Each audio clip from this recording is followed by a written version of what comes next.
Chapter 5. Have no idea what that means, or how that's pronounced, but I'm assuming that is Russian. I crossed Camden with some trepidation. It's almost 6 in the evening, closing time at Yard Sale Records. Train journey from Inverness took most of the day. I hadn't realised that Boleskine was so far to the north of Glasgow. Pushed open the door and entered the store to an enthusiastic welcome from Garrett. The store is almost deserted, but the whole funk soundtrack which comes through the speakers seems to be putting him in an extremely good mood. Oh, hello, Alice. Back from Scotland? Yes. Found what I was looking for. There was no reason to stay any longer. Are you here to see Alan? He's upstairs. Been quiet, so he went up to place some orders. Claim the stairs. Alice sits at his desk. Looks up as I arrive. Oh, Alice. Alright. Are you supposed to be in Scotland? Considering the way he just greeted me, it seems that we're friends, and I, in this new reality. Don't know if I should be relieved or disappointed.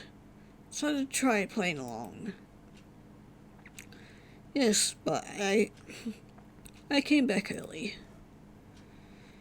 So did you find the answers you were looking for about your record? Guess you conclude that Alan knows about the record. I'll make the rest of our conversation simpler. Yes, I found out where it is. I'm afraid that I'm completely lost Ulysses' trail. Alan sits back in his chair looking worried. Alice, are you sure everything's alright?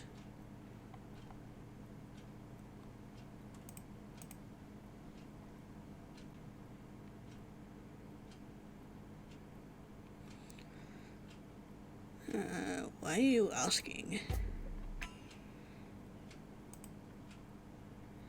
Because, how should I put this? Ulysses is dead. One stroke, it's as if the world's collapsing around me. I look distressed and turns away, allow me the time to take in the information. Ulysses is gone, then it's because of the record, because of me. A long time I stayed there, tormented, confused before I found the strength to ask. But what happened? It was 3 years ago, Alice, before we met. X died in an accident. That's why he moved to London. No point running away. Ask for explanations. Listen, Alan, this has probably seemed pretty strange to you. Take a deep breath. But you can tell me briefly what's happened in the last 3 years. Yeah, probably a good thing that we came here first then, instead of going back to our home city, because we don't have a home there anymore. Alan silenced me with a wave of his hand. There's no need to explain yourself. Warn me this might happen, because of the record.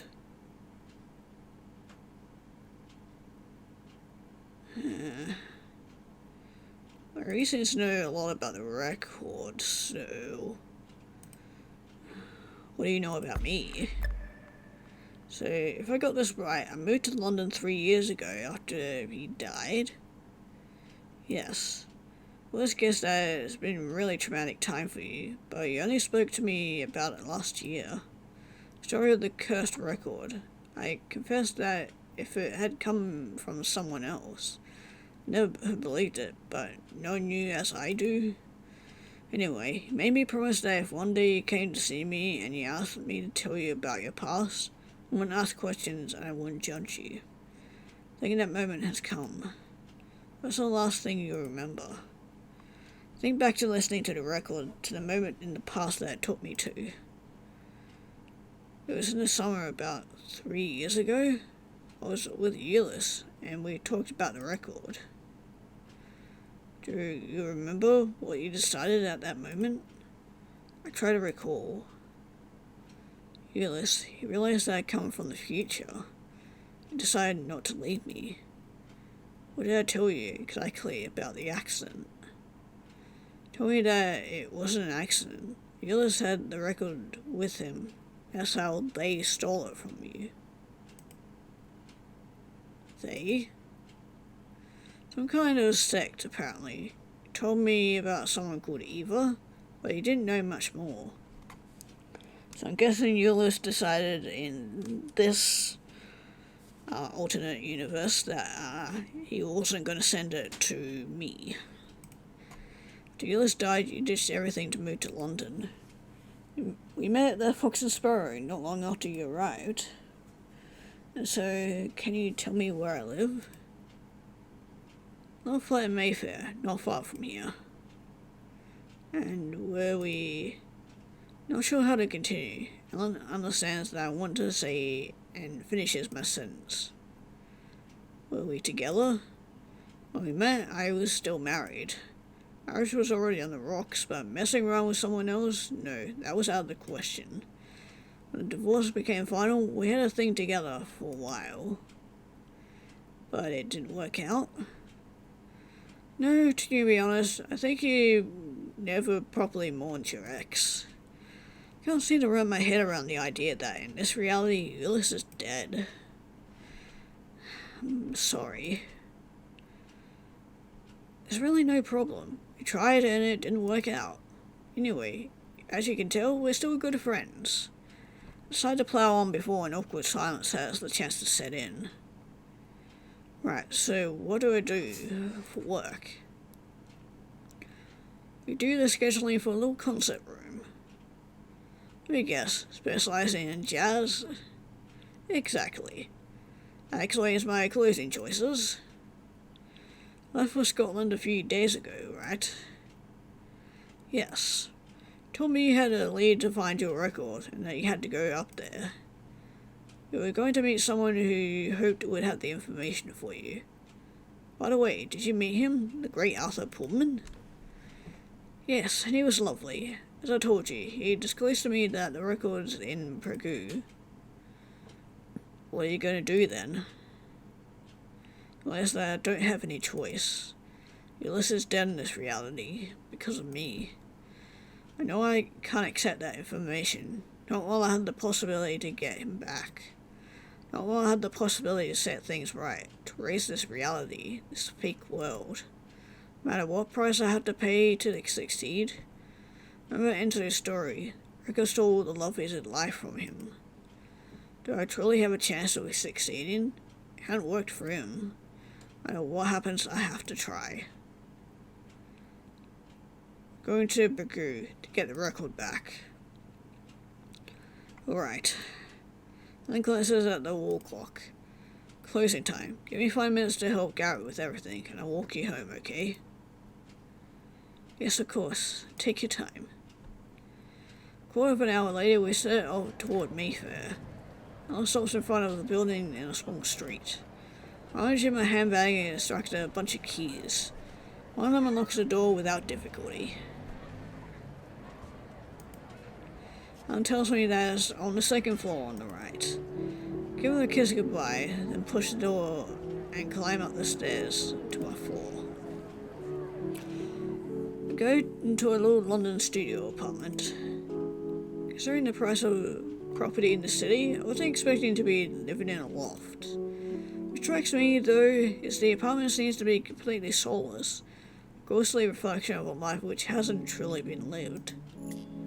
Apart from a teetering stack of blue note label records, varying states of conservation, heated up next to a record player, the place seems strangely impersonal.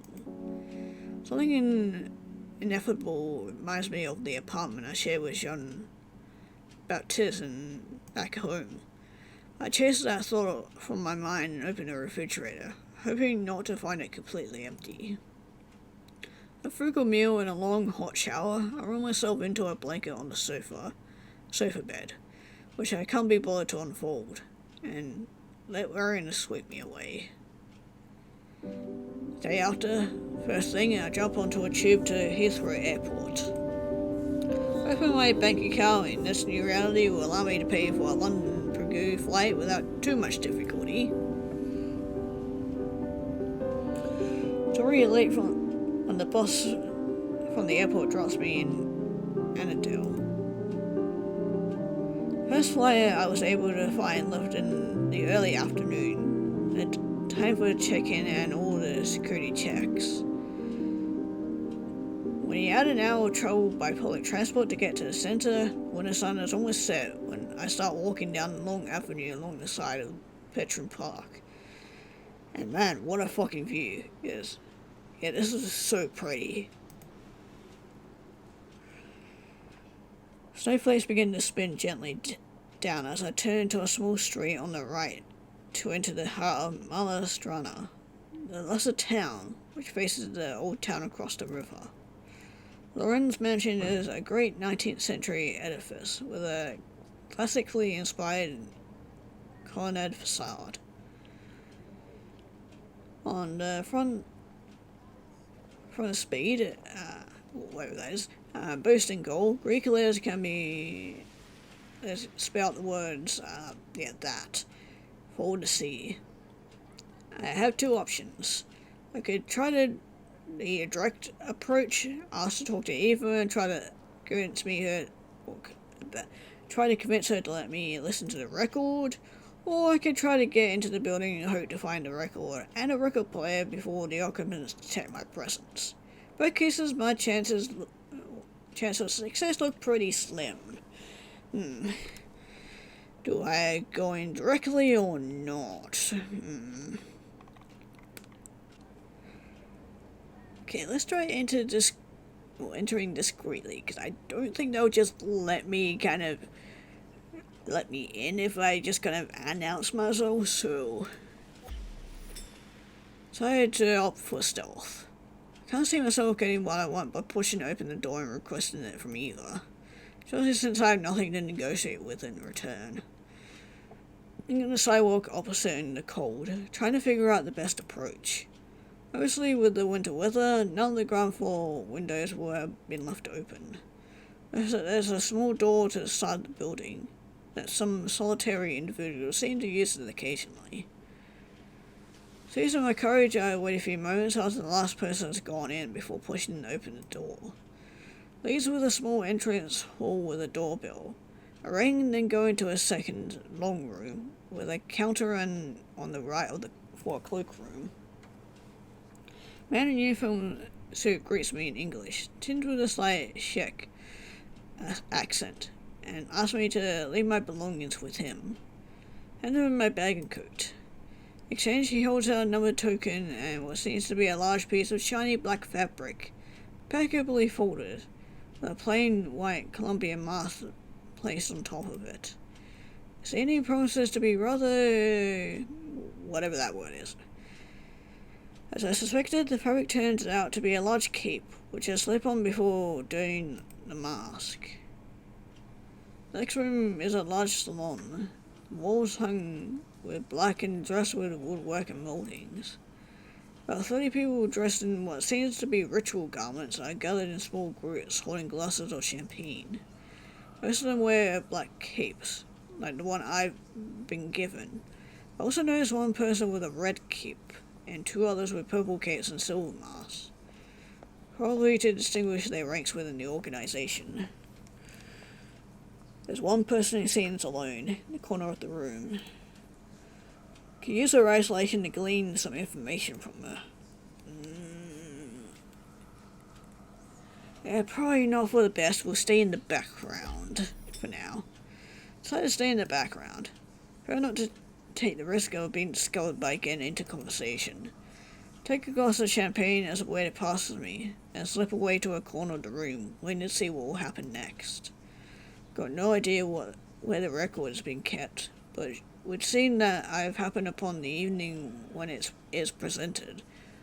With great pomp to the lodge members, which gives me the perfect opportunity to get it back. Try to eavesdrop on conversations around me. Group next to me is speaking reasonably fluent English, and I think I can make out different accents, which leads me to believe that lodge members have come from all over the world for this occasion. seen that Eva has called an extraordinary council for some reason, which my companions at the that word, aren't aware of. I'm immersed in listening discreetly when I feel a hand on my shoulder. Uh-oh. Hi. I turn. Man, his costume now removed looms over me. Speaks in calm but firm voice, his English tinged by an East European accent. If you would follow me, Alice. Yeah. Oops. My discreet approach has failed. God damn it. Take a moment to weigh my options. I got no plan B. Yeah, I don't think I've got any other options. Don't think kicking up a fuss will help me here. The man appears to understand what's going through my head because he adds, Don't be a fool, Alice. I'll sigh. Fine. Allow him to escort me upstairs. As soon as we're out of sight of the other lodge members, he catches hold of my cape and pulls it off roughly. Your mask, please. Obey. Take one corridor, then another, before entering a large office. Eva sits on the other side of the room, writing on a sheet of paper. The record is next to her on the desk. He stops writing. Thank you, Jacob. I don't know what you hope to accomplish, Alice, but we spotted you while you were contemplating how to enter the building. No. God fucking damn it. Well, it was worth a try. I could be ironic. No, it's probably best to keep my mouth shut in this situation. It's not going to get me anywhere. Nothing to say in your defense? Very well, then. To be perfectly frank, I've been expecting your visit. Given us quite a hard time, you and your friend. What was his name? Ulysses. I turn to look at Jacob, who stands behind me. He looks away. Yes, that's it. Ulysses. Tell me, Alice, how did you find out that the headquarters of the lodge was in Prague? Generally managed to be inconspicuous, but it seems that nothing stops you. Do we really want to get Arthur involved in this? I don't think so. Not after what they did to Ulysses, so yeah, it's none of your business. Look, that's none of your business. Didn't come here to tell you about the schemes I had to use to find you.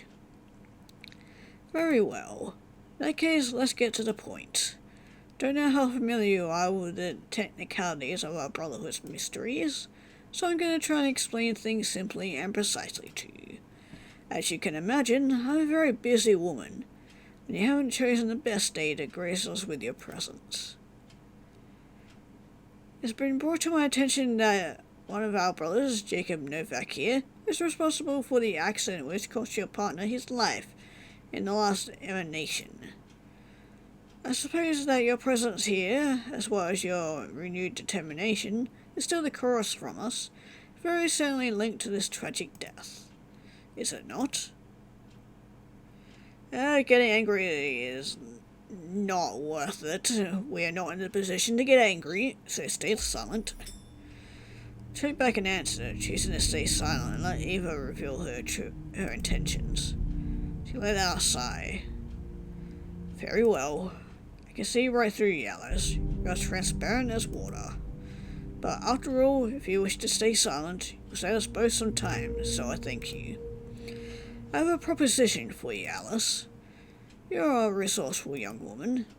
You managed to thwart our plans and escape us several times. Already heard the chorus, which makes you de facto honorary Grand Mistress in our organization. Join us. We'd be honored to count you as one of us. Wait. After all the anonymity between us, after pursuing Ulysses for years, you're actually suggesting that I should join your organization? To be honest, most of all, I'm thinking of your capacity for causing trouble. Of course, if you accept, you will have access to the chorus as much as the other members who have reached the rank of master within the lodge. And if I refuse? If you refuse, then I will ask Jacob to escort you to the door. I'm afraid we shall just have to put up with your troublemaking capacities. I feel Jacob becoming restless behind me. I hear that Eva's attitude is making him uncomfortable. Take a minute to weigh up the pros and cons. Eva seems very sure of herself. She has the record and believes herself to be in control here. Doesn't appear to be aware of the dangers she faces by letting me listen to the record again. With what Pullman told me, I could completely change the destiny of all the people in this room and give myself the best chance of Euless being once more alive. By doing that, I know there's a strong possibility that I'll find myself in a completely different reality from everything I'm familiar with. But that's a risk I'm willing to take. On the one hand, I could of course pretend to accept, but I mustn't seem too enthusiastic about it, if I don't want to alert her suspicion. On the other hand, I could also try to negotiate by promising to stop annoying them if she lets me listen to the record one last time. I think that in her desire to be generous, maybe she would take my proposition, even if it's just to clear her conscience and that of the lodge. Eva waits patiently for my answer. Oof. This is definitely another tough choice. I think I'm going to refuse. I mean, if we're going to do the, give her the ultimatum that I get to listen to it one last time before I leave, then that might be the best play of action, potentially, if it goes my way, but I really don't want to have to accept going into them, so I'm probably going to regret this, but I'm sorry, but I have no intention of joining your ranks. Shadow of anger sweeps across Eva's face. I have a counter-proposal for you, however. Let me listen to the record today, one last time, and I promise to leave you in peace. Eva glances at Jacob, who still stands behind me, and expression changes from anger to doubt. As I'd hoped, the presence in the room of a member of the organization who feels responsible for the situation seems to play in my favor. Being quiet, hoping she'll take the bait, which she finally does.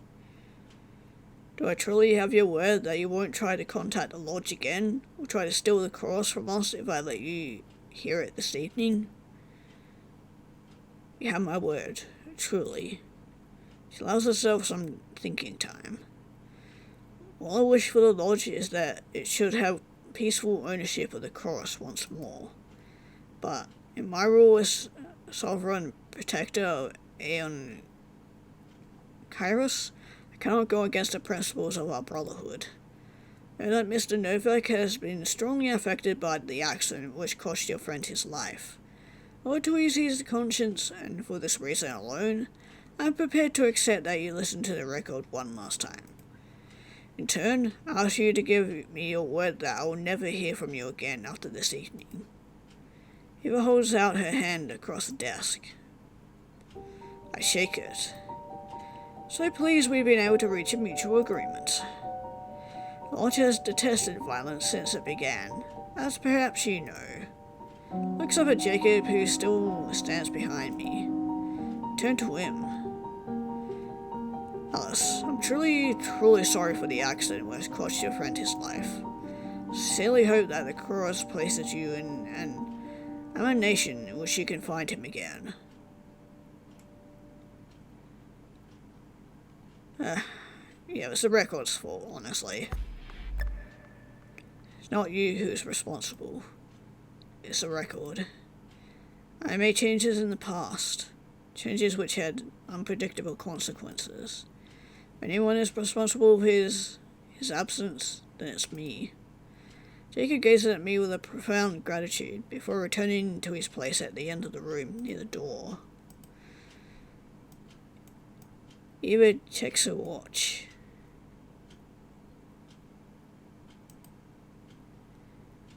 Right, it's almost time. Going to have to get ready to host the council. Jacob will accompany you to the prayer room. Given the somewhat strange circumstances of your presence here, you'll hear the chorus at the very end of the ceremony. Been 13 years since we had a new inductee in the Brotherhood. Hope you will be able to respect our rights. Count on your sense of decency and on your discretion. I nod. Very well. Thank you in advance. Mr. Novak, if you would accompany our guest to the prayer room. He picks up the record and her notes and leaves the room. Jacob and I follow her out. Okay, let's cross our fingers and hope that she actually stays by her word. Prayer room is situated on the ground floor, in a long rectangular room with a checkered marble floor. The room doesn't look as if it's been renovated in the last 20 years, which would lead one to suppose that Ernest Lorenz had, in fact, brought a fallen mosaic temple at the moment the Iron Curtain fell. Probably aiming to cover up the true allegiance of the Aeon Kairos Lodge, or rather its lack of allegiance. Assembly must number around 30 people, gathered into two groups on either side of the room, leaving a central aisle free. After a few minutes of silence, mingled with some whispering around the room, Eva makes her entrance. She walks with a measured step to the other side of the room, mounts the platform there, and addresses the assembly in a strong, clear voice. My very honoured brothers and sisters, I must thank you for coming so numerous, and for some so far in such a short time. I would not have convoked you to this exceptional council if I didn't have excellent news. Since the death of our sovereign protector, Ernest Lorenz, we have moved heaven and earth to find it. Today, it gives me great joy to tell you that Chorus has finally been returned to us. After our long crossing of the desert, the Aeon Kairos Lodge will finally be reborn. All of you here, most loyal, you have kept the faith in the Brotherhood, the teachings of my father, the government as the second sovereign protector.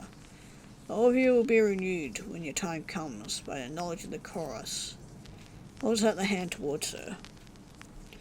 For this first ceremony in 13 years, we have two Brother Jacob, who joined the lodge a little over 10 years ago, and now Brother Alexander, who represents the new blood of our organization. Both have been instrumental in the recuperation of the Chorus, and the Grand Council has decided to reward them for their devotion to our cause. They will thus be the first to be liberated from the false world, and to rise from the chaos of the multiple emanations of the physical reality. Jacob stands up, approaches Eva, genuflects, then goes to sit on the throne. Eva places the record on the turntable, while Jacob removes his cape and puts the headphones over his ears. Brother Jacob, are you ready to no longer be the slave of the false creator? Take yourself from the emanations of the false world and to receive the light of knowledge? Yes, Sovereign Protector. Eva switches on the turntable. Room fills with sparkling reflections. Then, when the needle of the turntable reaches the central groove, everything returns to normal. Jacob takes the headphones from his ears. There's something subtly different about him. Perhaps his stubble is a little less closely shaved. Maybe it's his hair, which is slightly less peppered with grey. Maybe it's something in his posture. Assembly applauds as he rises and goes to sit on the left of the stage with the two people who wear the purple capes. Ritual repeats itself for my other neighbour, Alexander. Once again, the strange shimmer in the air, which stops when the record ends. It's Alexander's turn to go and sit on the left next to the initiates when Eva speaks again. As is the custom, I will take my turn to hear the chorus. As sovereign protector of the Aeon Kairos Lodge, my role is to perpetuate our community and to make it grow. That's why I'm going to make myself place the lodge in the most propitious available emanation. The great masters present here will testify on my return. Eva sits, puts the headphones on and starts to record. For the third time, the air begins to vibrate with glittering particles. This time, the room also seems to change. Heavy velvet drapes appear on the walls. Furniture becomes opulent. When the record ends, the assembly poured, and the room, which was half empty, is now full, suddenly holding a multitude of new caped initiatives. First time, I'm fully conscious of the danger the record represents, put in the wrong hands. If it is as ambitious as Arthur Pullen believes, Ian Kyrus Lodge could quickly concentrate so much wealth and influence that she would become uncontrollable. She placed the headphones on the table, and I noticed that her hair was grown, intensifying her air of great pagan priestess. Before closing the council, I would like one last person to hear the chorus. Have among us this evening the previous guardian of the record, lost someone dear to her heart in a previous emanation. For the masters and myself, sovereign protector of the Aeon Kyrus Lodge, decided in our benevolence and as a gesture of peace and harmony to authorize this person to control the emanations one last time. In return, she has promised to no longer meddle in the affairs of our brotherhood, to keep herself sub-bruise the mysteries that she has observed. Eva gestures me to approach. Alice, if you would take your place. Sat on the throne, place the headphones over my ears, and then I start the record. A guitar note pierces the air, almost feedback. Eyes of the assembly fixed on me. Sparkling reflections emerge. Look at Eva one last time. Stares back, passive. Light twists and knots. Turn my gaze inwards, searching for Euless.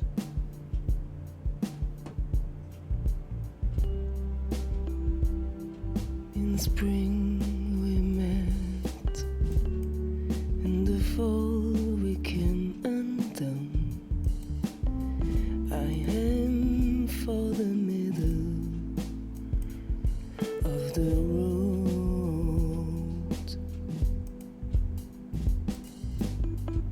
Summer of our love, sunsets over the roofs, ties shimmering like mirages. The golden hour, the right time. It's time to put the recall cream. It's time to bring you back from the mist of oblivion. A new emanation. I put the headphones down as you enter the room. Sun to my moon.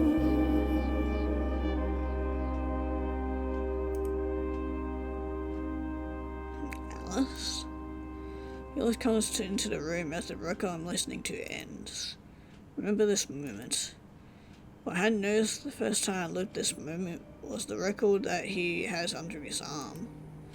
7-inch with a white sleeve. Thought you were going out this evening. Looks over to me, bends down to my height and plants a kiss on my lips. His hands tremble slightly. He seems shaken. Let's enjoy this moment, honestly. I know my time is limited, but I can't stop myself from living a little this moment when everything was so much simpler. Lily sits on the couch across from me and lights a cigarette. Slides the packet and lighter towards me. I like one too. Did you have a good day? Yes, I brought a fantastic psychedelic collection, an inheritance, collected by the Bay. It was a batch which came from some hotel in Germany. All near mint, some rare pieces, and there was this. Points at the white sleeve that laid on the coffee table. I'm surprised he's talking about the record. Didn't happen like that in my memory. White label acetate. Listened to it right away to find out what was on it. Something very strange happened. As if I'd been sent back to the past to relive some moments of my life. It's really weird. The strangest thing is I got no idea what the music is on the record. I'd like you to listen to it and tell me what you think. Cross my cigarette and take a deep breath. I've already listened to it. What do you mean? Just a ride with the record, which is certainly unique. How come you've already listened to it? It's a very, very long and complicated story. Willis, going to tell you is going to be hard to believe, but I'm going to ask you to trust me. Willis nods and replies without hesitation. Of course, Alice. Tell me. Let's just be completely frank. Be upfront with him. Come from the future, Alice. Record allows you to change your past when you listen to it.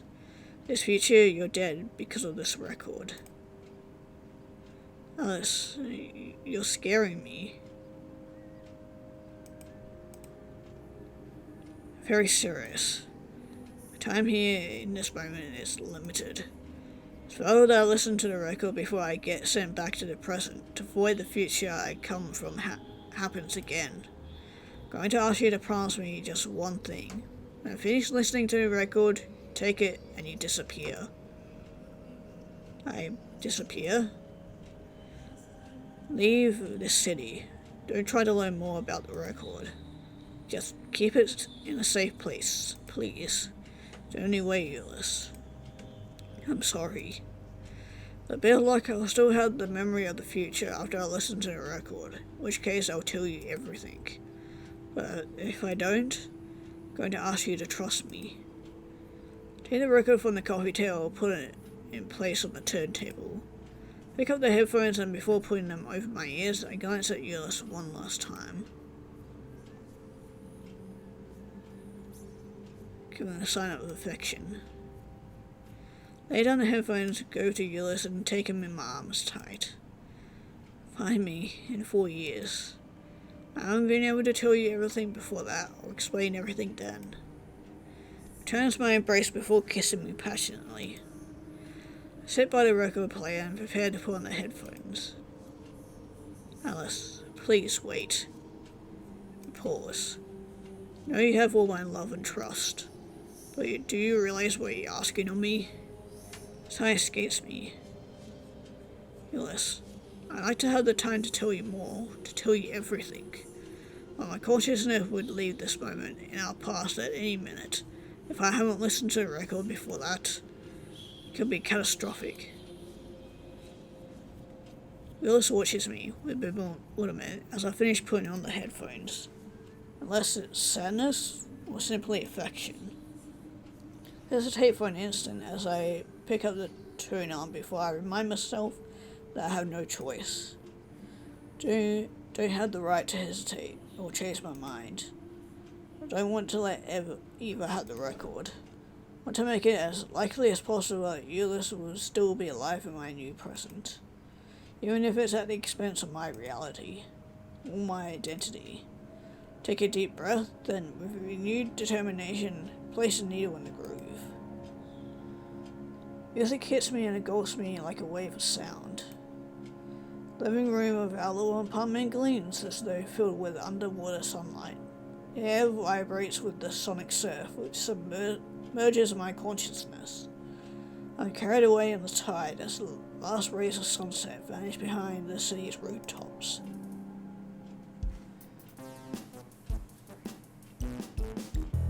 And if I was a sonic wave engulfs me as I drown in the mists of oblivion. I sacrifice my whole self on the altar of your survival.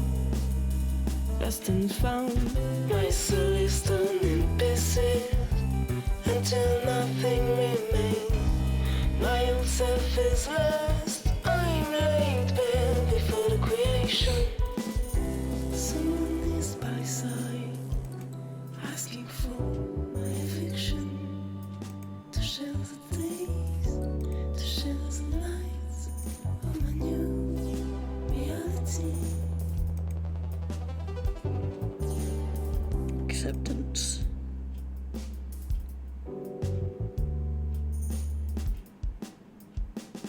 Her hands are on me, from the shadow of you. I take it, our essences melt, and our lives are intertwined. The wave crashes on the shore of this alien world, a new emanation. And as the sun retreats, I see what I've become. I slip into her like in love. The old Alice is lost, nowhere to be found. I embrace my new destiny.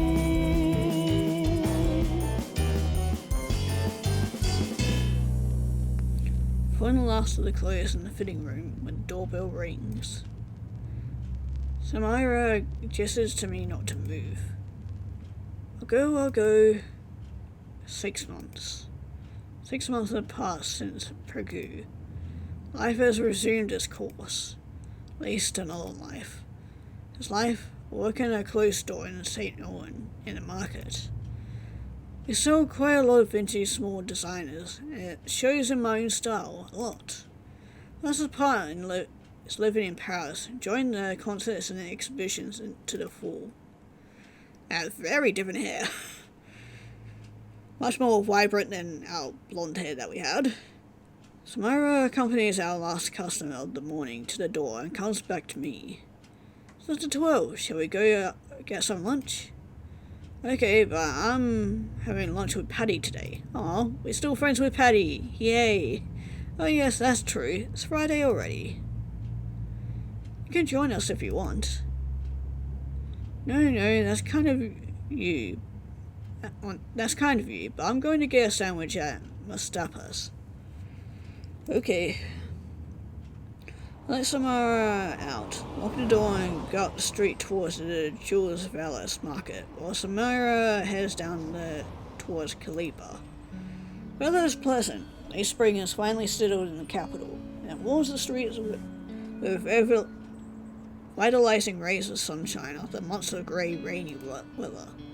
So I loiter a little, looking in the windows. Patty beams when she sees me arriving at her pitch. We kiss. It's reality, share my life with Patty. Oh, yay! It's a kind of explosive relationship, but the good times are so good that I can't imagine myself with anyone else. How are you, Bellamia? Top of the world. And you, my love? Patty lets out one of those deep Italian sighs that only she can make. It's quiet today. In that case, why don't we go and eat at the Café du Commerce instead of a sandwich at your stall? What do you think? Good idea. I'll ask Pierre to keep an eye on my stall while I'm gone. Don't move. Takes a few steps towards pitch 73, books on his pitch before stopping and coming back to his stall. Takes an envelope from above the counter and holds it out to me. Has some mail arrive here? Oh, really? She shrugs. Look at the missive. So the address is handwritten, and it's indeed specifically addressed to me. Side there's a note, written on a beautiful thick paper and a concert ticket. Concert Eddie Black. And beneath,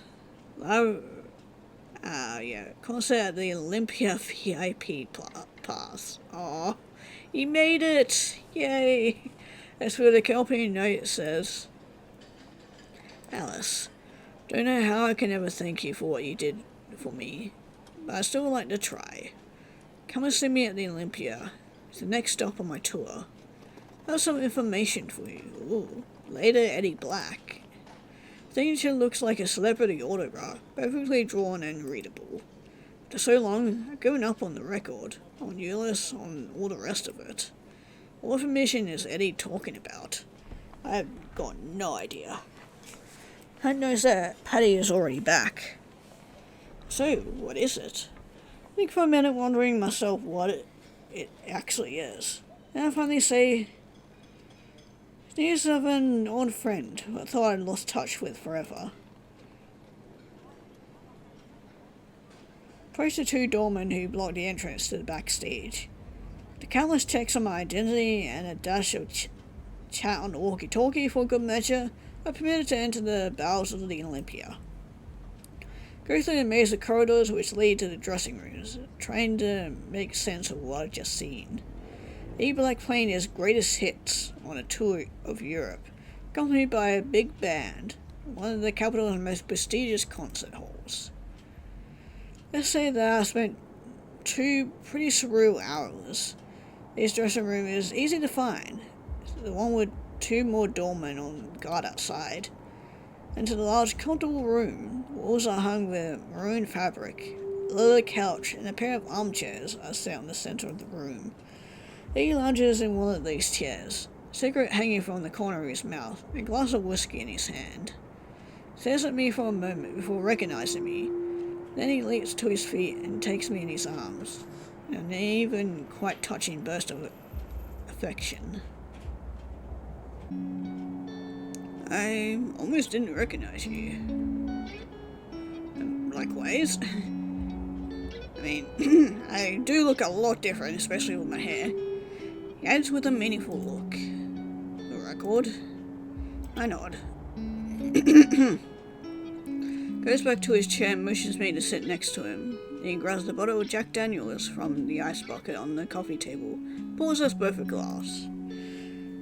Wasn't sure you'd come. Did you enjoy the show?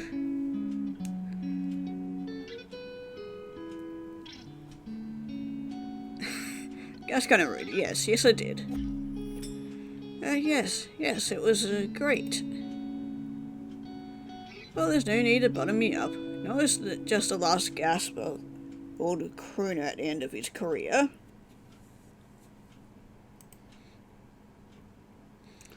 But isn't this what you wanted? It's what I thought I wanted. I'm not gonna lie to you, my new life is pretty nice. I'm sat on a nice little stash of loot. You could call it a fortune, I think. I'm in much better health. But still, science gets heady. Monique and I got divorced in this reality too. At least we still see each other this time, being as I pay her a tidy little sum in alimony. Tell myself, perhaps with time. Anyway, well, I'm not going to dwell on my lot. I'm glad you came to see me. It's kind of thanks to you, all this, despite everything. Yeah, I'm glad too. Sorry about Monique. Hope things work out between you. He shrugs his face full of pain. I hope so too. As said, I didn't just invite you for the concert. As I said in my letter, I got something for you. Your friend, Ulysses. Yes? Oh, I was gonna say, I hope he's not dead in this, this plate, or this new world here too. I saw him during my tour. Gave me this for you. He plugs his hand into the inside pocket of his jacket and pulls out a battered postcard. He came to the dressing rooms at the end of my concert in Athens. Didn't know where to find you. When he saw my name as a headliner, figured that maybe I'd know. Seeing as how the last time Ulysses and I saw each other was in Paris, before he sent you the record, he realized that he must have let me listen to it. I couldn't help him. Didn't know what happened to you after London, but I promised him I would find you. Holds a postcard out to me. Heart pounds. I sort of lost hope that I wouldn't one day finally hear from Ulysses. See him again. The front, the card shows ancient ruins overlooking a turquoise sea catching Mykonos. Turn it over and instantly recognize, on the back, Ulysses' disjointed handwriting. Alice. We said we'd see each other in 4 years. Do you remember? I'm in Mykonos. Can you meet me there? Ulysses. In his signature there's a telephone number. Look at Eddie, who gazes at his shoes, probably to allow me the time to digest the information. How was he? Ulysses? I only saw him for a few moments after the concert. Didn't have much time to talk. Tour bus was leaving straight away for a date in Italy the next night. Saying that, he didn't seem in a rush to find you. Told me to do what I could. There had plenty of time that he'd wait for you. Anyway, you know as much as I do. What are you going to do? What are you going to do? Smart absurdity of his question. What do you think? I'm going to jump on the first plane to Mykonos.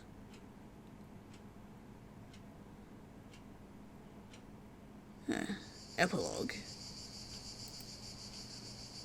Again, not going to pronounce that, but now we know that it's actually Greek. Lane that climbs up toward the village is steep. Bus dropped me at the bottom at the junction with the main road. Growing light of the June sun cast the terrain of the island into stark relief, and the last few hundred yards left me to traverse seemed almost monumental to my eyes. I stopped for a while in the shade of an old tree. White plastered houses are sharply etched against the ultramarine of the Greek sky. The quiet is absolute, punctuated by the cry of seagulls and the buzzing of insects. Start to climb again. Main streets lead to a shady little square. On the northern side, a cafe with an awning. I go over. On the left, a group of old men sit at a table playing cards, cigarettes hanging from the corners of their mouths. On the right, a young woman drinks her coffee as she reads the local paper. Further away at the back, Ulysses watches me arrive. I walk over to him, trying to control the galloping of my heart. Not sure how I should behave. How I should greet him after all this time.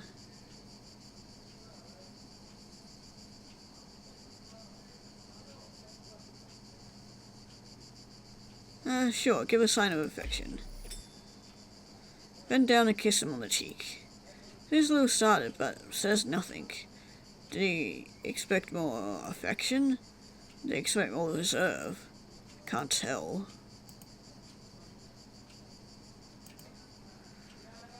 I need closure with Ulysses, this man who I used to know like the back of my hand. I need to face the fact that we have become different people. Not knowing what to say, I smile shyly. He smiles back at me, and relenting, he breaks the silence. Thus, it's my turn to acknowledge him, to affirm that I know who he is, as he's done for me. Ulysses. Thank you for coming. Raises his hand to attract the attention of the waiter near our table. A few minutes later, they bring us a bottle of Rakai and a carafe of ice water. Ulysses takes a mouthful and lets out a long sigh. I don't know where to begin. Dwindles the moment for so long, when we finally find each other after all our wanderings. And now, when you're finally here, right there in front of me, I can't find the words. I sympathize. I understand. After all these years, it's difficult for me too. Yours laughs. Tell me, Alice, what's your life like? You seem different, and yet I also got the sense of finding you again. Don't know if what I'm saying makes the least bit of sense. So tell me, are you happy in this reality?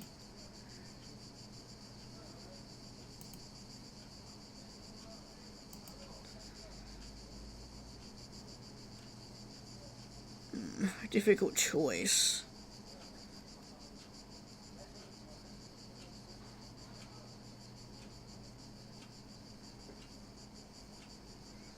Yeah, I don't know. I don't know, Ulysses. Rico took everything I knew and turned it upside down. I'll need time to find some balance, some stability. I promise you I did everything I could to spare you. Sacrificed our relationship so that you could be free of the record, but in the end, it didn't work. What do you mean you sacrificed our relationship? Lewis takes a deep breath. In the original reality, we were together. We were happy. You were in a band, and you helped Mark and me in the store when you could. Let's let him continue. Tense up as I realized that what Ulysses is telling me. Somewhere deep down, I had already suspected this. Decided not to interrupt, let him go on. Dan Ruckle came into our lives and turned everything upside down. Wanted to understand what it was, where it came from. Followed up the leads together. First Paris, then I commuted to Bavaria. We were in London when it happened. We were preparing to go up to Boleskine to meet Arthur Pullman. That's when the Aeon Kairos Lodge caught up with us. I was scared. I wanted to protect you. I went back into the past and I changed reality. Put you somewhere safe in a world where you'd never heard of the record. Be understanding. I get it, Ulysses. Record. It crawls everything it touches. Could have easily made the same decision as you. I mean, we kind of did. I know, Alice. It was a mistake. Madness. Only straight after I'd done it. I hated myself. Wish I hadn't done it. Lodge was still after me. It changed nothing. What happened after that? I abandoned the idea of going out to Boleskine. I thought the Lodge knew that was our next destination. And, didn't mean to. Oh no. And I was almost sure would be intercepted by Eva or one of her fanatics. Backtracked to Paris. I realized they were still on my heels. I sent the record to you in our city to prevent it from being stolen from me. Sure enough, my intuition was right. I tried to steal it that very night.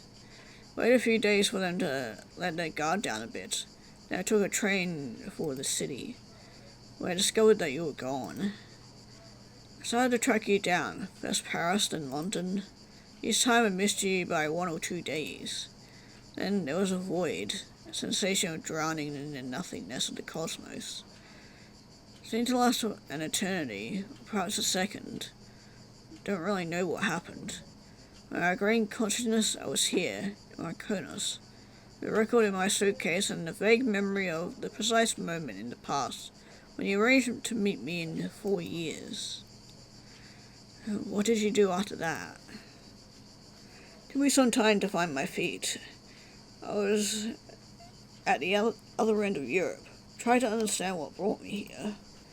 And I tried to find you, and that wasn't a mean feat from Mykonos and my limited finances. I saw the loser Eddie Black was headlining a European tour, and said to myself that perhaps he would know what happened to you. You realize that Eddie Black was a long way from being a loser, did you? Yes, I guess you could say that I misjudged him.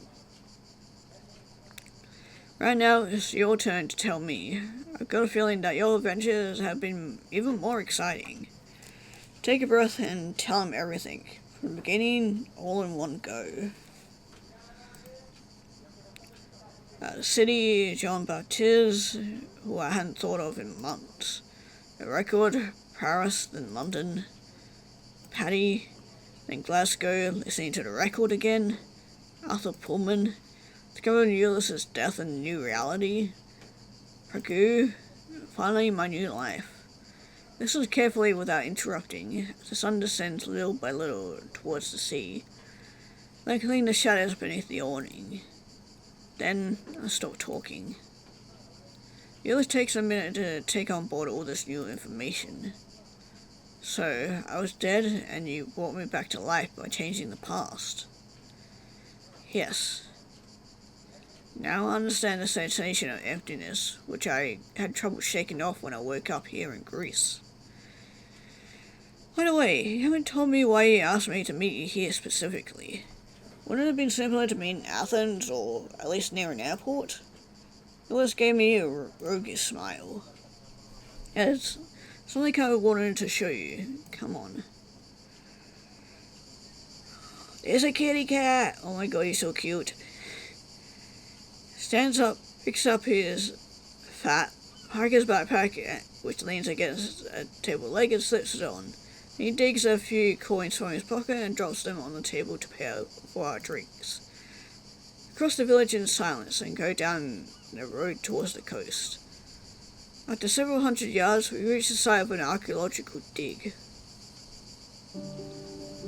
Part of the excavation site has been covered with tarpaulins.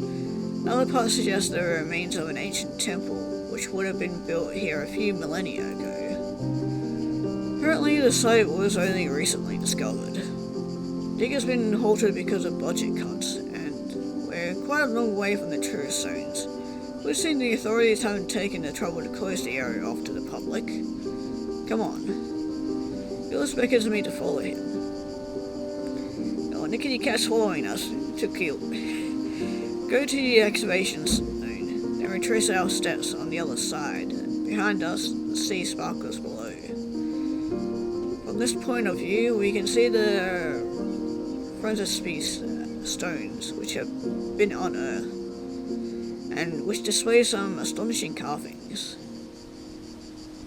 The right side is missing, but on the left side, we can make out kind of chimera, half woman, half eagle, which appears to guard the central part, which depicts a kind of music rock. Its shape almost an caustic. Do you know that at the start, in mythology, the sirens weren't fishwomen but birds? The torso and the face of a woman? Turn to Euless, which means that he smiles at me. Yes. Told me to flee 4 years ago, seeing that I decided to go in search of the origins of the record. And not the origins of a plastic disc, the true origins. It brought me here, to the mysterious temple which appears to pose a real puzzle to the archaeologists and historians who have been studying its history. According to the information I've been able to gather, it's a place of worship of a very ancient Gnostic sect. And our record is the result of the discovery of an ancient knowledge which would have first been found here. Are you familiar with this discography of magma?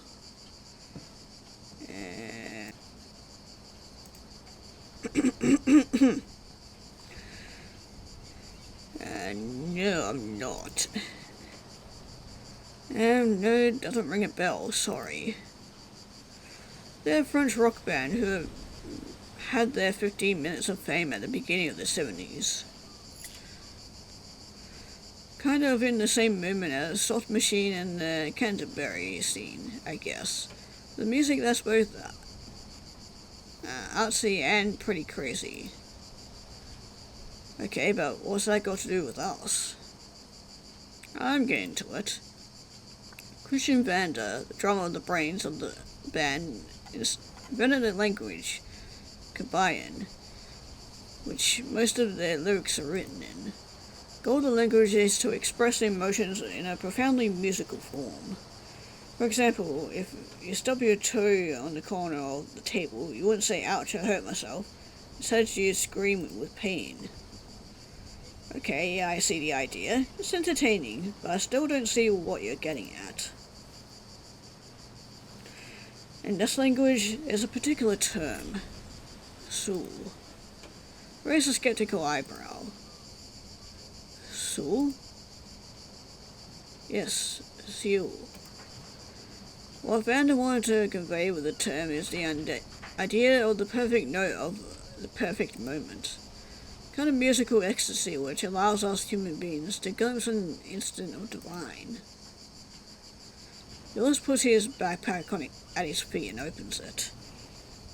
Takes out a 7-inch record, a familiar white sleeve. Looks at it for a minute, his expression unreadable, then he adds, "I believe that this record, its music of the spheres, is the culmination of this quest for the absolute." Holds the record out to me. I take it.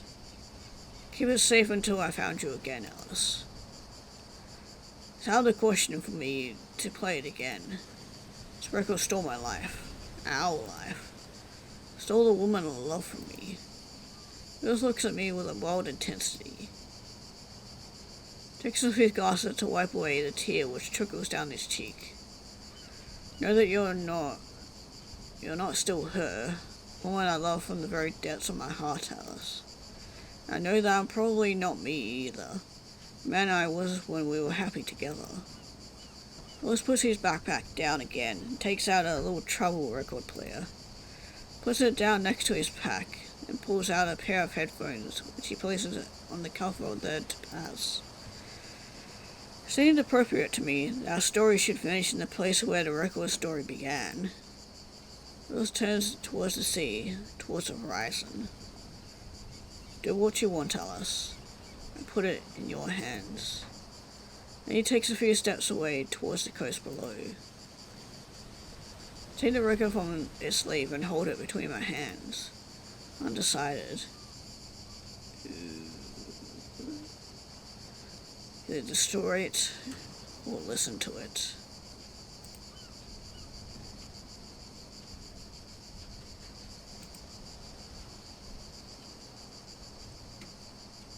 Let's destroy it.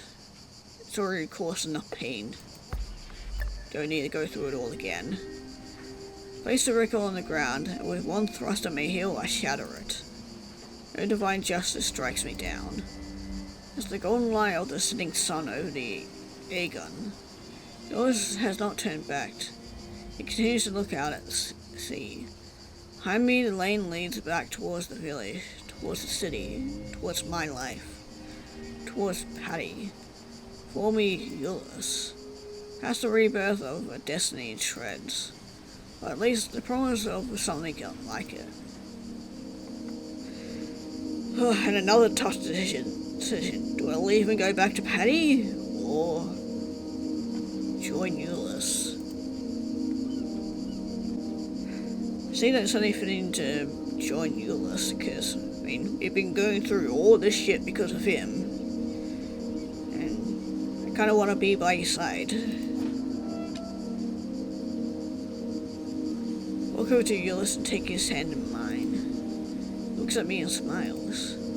I smile back, and my eyes are drawn to the open sea.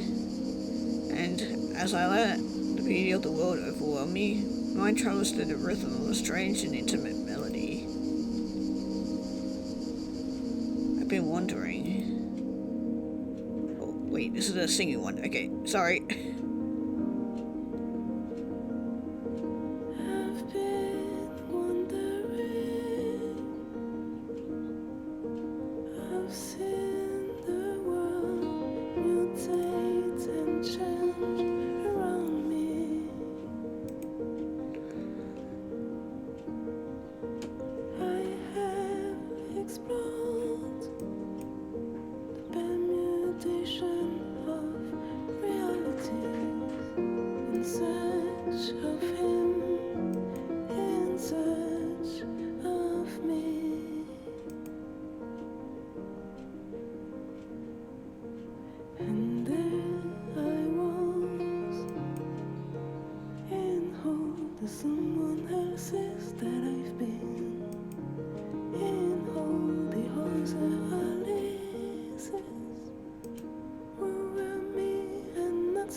Kids around, different paths leading into different prisons, different tracks on the playlist of my life.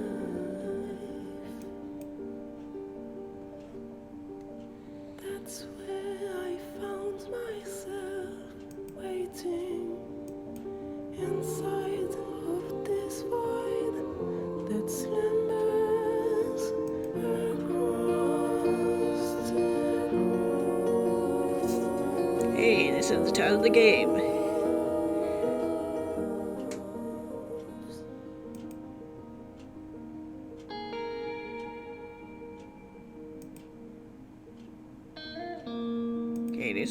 achievements that I've unlocked.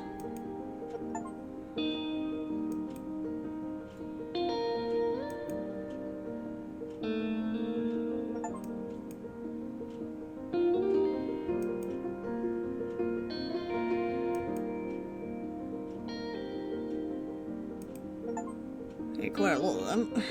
They're all starting to pop up, finally. Wondering why they weren't popping up as I was playing. Man, there was a lot of them. My god. Okay, there we go. Oh, and that's the end. Yeah, achievements are gonna continue popping, but yeah, that was Across the Grooves. That was a neat little visual novel, I like that. Very bittersweet ending, although I don't know what would have happened if we chose to listen to it. Actually, I'm wondering, what is this?